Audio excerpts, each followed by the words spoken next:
जब से बीपीएससी प्राथमिक शिक्षक का रिजल्ट आया तभी से हम कह रहे थे कि सेकंड लिस्ट आएगा। इसका कारण भी था, रीजन भी था। जब से बीपीएससी प्राथमिक शिक्षक का रिजल्ट आया तभी से हम कह रहे थे कि यह रिजल्ट में कुछ खामियां हैं, गलत तरीका से रिजल्ट दिया गया है। आज देखिए, न्यूज के माध्यम से आपको पता भी चल गया होगा कि वेटिंग के बदले मेगा सूची जारी होगा, यानी जो भी सीटें रिक्त हो जाएगी उसके बदले सेकेंड लिस्ट जारी होगा। इसको लेकर बीपीएससी शिक्षा विभाग से परामर्श ले रही है और ये प्राथमिक से उच्चतर माध्यमिक यानी 11-12 तक लागू होगा। और ये कब होगा? ये डॉक्यूमेंट वेरिफिकेशन के बाद ही संभव होगा, ताकि पता चल जाएगा कि किस कैटेगरी से कितने सीटें खाली रह गई। उस हिसाब से कट ऑफ डाउन करके आपका सेकेंड लिस्ट जारी किया जाएगा। वेटिंग लिस्ट कभी भी जारी नहीं हो सकता है। वेटिंग लिस्ट का मतलब हुआ कि ये वैकेंसी कभी पूरा होगा, है 2-4 को छोड़ते रहेंगे तब तक बुलाता रहेगा। इसीलिए कोई भी सरकार वेटिंग लिस्ट जल्दी नहीं देती है। आपको पता होगा कि रेलवे में वेटिंग लिस्ट था, लेकिन उसको भी हटा दिया गया। वो प्रक्रिया पूर्ण नहीं होता था, इसलिए वेटिंग लिस्ट तो नहीं सोचिए, रिवाइज लिस्ट के बारे में सोचिए, सेकेंड लिस्ट के बारे में सोचिए। वेटिंग के लिए मुद्दा उठाइएगा तो ना ही सरकार मानेगी और ना ही आयोग। इसलिए सेकेंड लिस्ट की बात होनी चाहिए, रिवाइज रिजल्ट। अब ये रिवाइज रिजल्ट क्या है? आपको पता होगा कि बहुत सारे नियोजित शिक्षक ऐसे हैं जिनका रिजल्ट इसमें दिया गया, जबकि वो ऑलरेडी शिक्षक तो है ही। अब फ्रेश कैंडिडेट में वो रिजल्ट ले लिए। अब जो नियोजित शिक्षकों का रिजल्ट दिया गया, इसमें फायदा किसको है? सरकार को।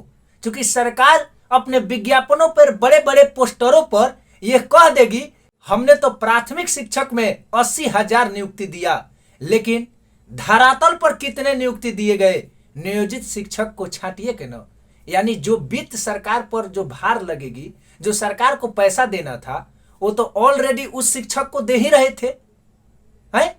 अब इसमें सरकार का अरबों रुपया बच जाएगा। वो नियोजित शिक्षक थे, उनको भी तो पैसा ऑलरेडी दिया जा रहा था, है? इधर वो बीपीएससी का एग्जाम पास करते, राज्यकर्मी की दर्जा मिल जाती और उनका पेमेंट 10 से 12,000 रुपया बढ़ जाती। लेकिन इधर 10 से 12,000 रुपया सरकार को खर्च करना पड़ता, लेकिन उधर बच कितना रहा है? 40 से 42,000। लेकिन यह सही तब माना जाता ना कि सारे नियोजित शिक्षक इस एग्जाम में बैठते। 3.5 लाख नियोजित शिक्षकों की संख्या है, एग्जाम में बैठे 60,000। 3 लाख लोग तो बहिष्कार किए। वो बीपीएससी एग्जाम के थ्रू राज्यकर्मी का दर्जा लेना ही नहीं चाहते थे। वो उनका कहना था कि हमको स्वतः यानी बिना एग्जाम के, बिना कोई कंडीशन के राज्यकर्मी की दर्जा दी जाए।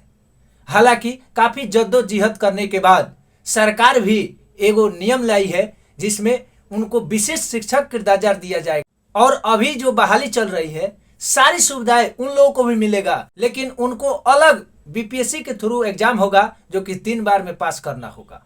उसमें केवल नियोजित शिक्षक एग्जाम देंगे। लेकिन हम कह रहे हैं कि 60,000 वाले इधर से, 3 लाख वाले उधर से। सरकारी बिल्डिंग है क्या कि 20 बोरा बालू, 3 बोरा सीमेंट फेंट के बनवा दीजिए घर, 4 दिन में ढह जाए? ऐसा तो नहीं है। जब करिए तो सबको एक साथ कीजिए। सारे लोग नियोजित शिक्षक इसमें बैठते तो उतना इथी नहीं होता। लेकिन कुछ के लिए अलग नियम, कुछ के लिए अलग नियम। अब जो इधर से उधर खेला हो रहा है, इसमें कौन मारे जा रहे हैं, कौन पिसा रहे हैं? बेचारे गरीब बेरोजगार। कट ऑफ हाई चल गया, 1 नंबर 2 नंबर से जिनका नहीं है वो सादमा में है, टेंशन में है, 4 दिन से खाए नहीं है।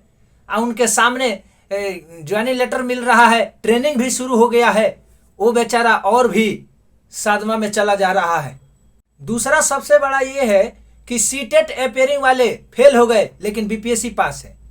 अब वो डॉक्यूमेंट वेरिफिकेशन में छट रहे, अपने सीट से भी कम रिजल्ट दिया है। उस स्थिति में अगर सेकेंड लिस्ट नहीं निकाला जाए तो सीटें तो खाली रह जाएगी।